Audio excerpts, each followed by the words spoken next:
Thanks for joining us here on 9 News Watch for a look at your headlines. I'm Chris Bianchi, and we'll start things out on the weather side of things where we're expecting some big changes starting more tomorrow. Today, it's going to stay hot, hazy, and unfortunately still on the smoky side with an air quality alert that is in place until 4 p.m. this afternoon. So limit that time outdoors. A lot of what you're seeing outside is from those California wildfires, which we'll get to in just a second. Highs will again be in the mid to upper 90s for much of the Front Range and urban corridor. Of course, a little cooler as you get up in elevation. But then tomorrow, a sharp cold front arrives late tomorrow night, and that'll sweep its way through western Colorado first, bringing widespread rainfall to the mountains, and that will lead to some burn scar issues. By the way, if you're traveling on I-70 west through Glenwood Canyon or east through Glenwood Canyon here, looks like today may be the last good day to do so before we unfortunately look at some increased flash flood risks later on this week. Rest of the week looking on the stormy and unsettled side through much of the state. Meanwhile, the fast growth of the Caldor fire in California has prompted mass evacuations around Lake Tahoe, including several major resorts around the popular lake.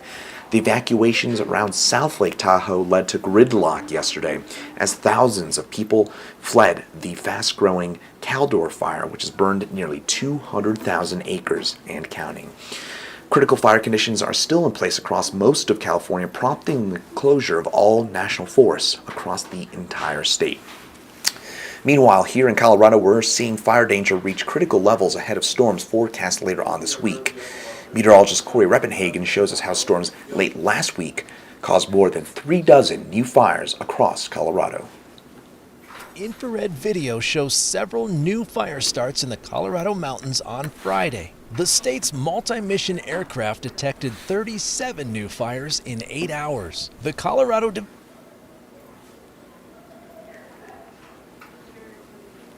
lightning strikes as thousands of bolts struck the Colorado mountains since Wednesday. The key there is that there were fires out there on the landscape that nobody had reported. Wildfire analyst Rocco Snart says 25 of those new fires were in northwest Colorado and 12 were in the southern part of the state. Both areas are still covered in drought conditions. Thanks to quick detection, most of those starts were extinguished. The Black Mountain Fire in Grand County started on Sunday. It laid down overnight, but it's not out. Yeah, they probably got a little bit of a break overnight, but certainly, with a little bit of a sun, those fires are super responsive to solar. 2 warm, sunny days could cause Black Mountain to flare back up. Snart says trees and large branches, which are called 1,000-hour fuels, are still dry enough in spots to support long-duration wildfires. Right, Black Mountain's a prime example. That's a little pocket of the state where those 1,000-hour fuels are still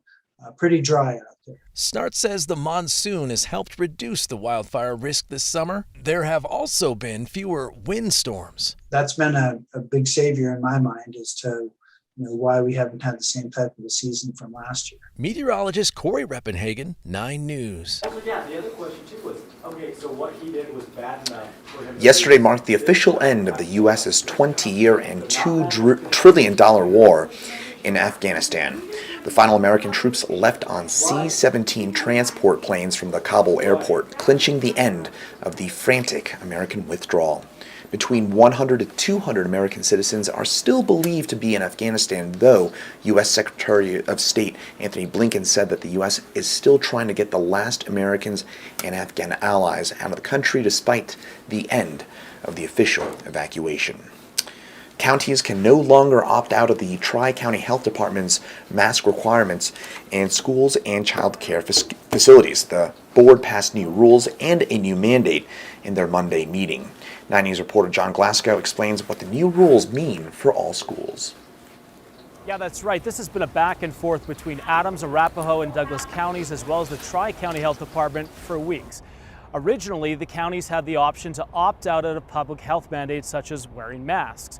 On Monday, the health board rescinded the ability to do that. At Monday's meeting, the director of the Tri-County Health Department provided data on COVID transmission among children in 3 counties that showed rationale for the health department's school mask mandate. The policy originally passed in November of 2020. By a vote of 5-3, the Board of Health voted to do away with the policy. Then they voted to impose a new mask mandate in school and childcare facilities for all people 2 and older in Adams, Arapahoe, and Douglas counties. So that now includes middle and high schools. This time, counties are not able to opt out, and the changes go into effect tomorrow. Here's what the board members had to say about the decision. The current opt-out approach has created concern and confusion among many local elected officials and residents. We are collectively masking the wrong demographic. We're masking the least at-risk demographic. The numbers don't support masking these kids. As I think about this, I'm not considering politics. I'm thinking about children. The Douglas County Board of Commissioners says it's now considering its own independent local public health department. They say that they're going to consider what that will look like, and they will get back to Tri-County Health by the end of the year. The Denver Broncos made 2 trades this morning meant to shore up their special teams that struggled during the preseason. The Broncos traded 2 late-round draft picks to the San Francisco 49ers for Jonas Griffith, a special teams standout during the preseason for San Francisco. The Broncos also traded wide receiver Trinity Benson, what 9 News Broncos insider Mike Kliss called a bit of an upset, and they traded Benson to the Detroit Lions for a couple of late-round draft picks as well. The Broncos opened their season in less than 2 weeks on September the 12th against the New York Giants in New York. A local Italian restaurant is serving up long-standing family recipes upheld by a strong family bond.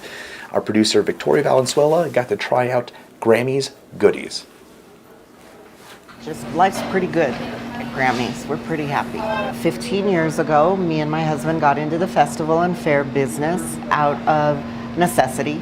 We had 2 kids and needed money, and we just started hustling, and it grew into a really fun family business. This is Chef Johnny, Chef Sylvia. Family comes first. My family's with me every single day. This is paradise.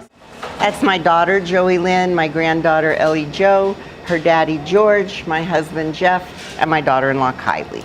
And the baby's the boss. She keeps us all on our toes. My grandma taught me how to cook, and we just took some of our Italian recipes, our cookies, out to the festival circuit. That's where Grammys comes from. My grandmother, I called her Grammy as a child, and she taught me how to cook, and she raised me, and she passed away in 2015. She did get to see the restaurant, though. She said we put her name up in lights, so.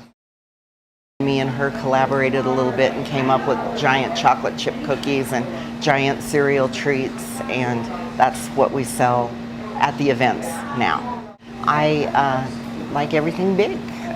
Everything in the restaurant is oversized, everything at the festival. This is our peach cake. We use Colorado Palisade peaches, homemade custard, almond whipped cream. Our pizzas are as big as your head. Our cream puffs weigh almost 2 pounds. Our lasagna is pushing 2 pounds as well. Did she see the giant portions? Yes, they made her a little nervous, but I did it anyway. We're all together every day. We all pay our bills every day. We made it through the pandemic. It was hard. We have really loyal customers that ordered takeout and delivery, and our customers kept us going, and we're very grateful for that. Hard work pays off. Just wonderful. We're very, very grateful and very, very blessed.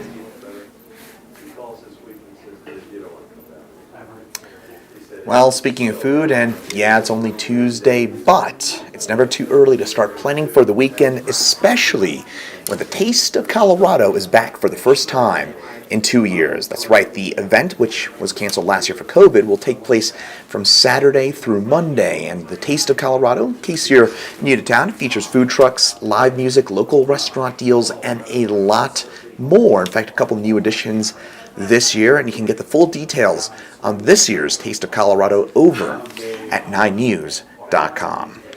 And by the way, since today is the final day in the month of August, that also means it's the final day of so-called meteorological summer.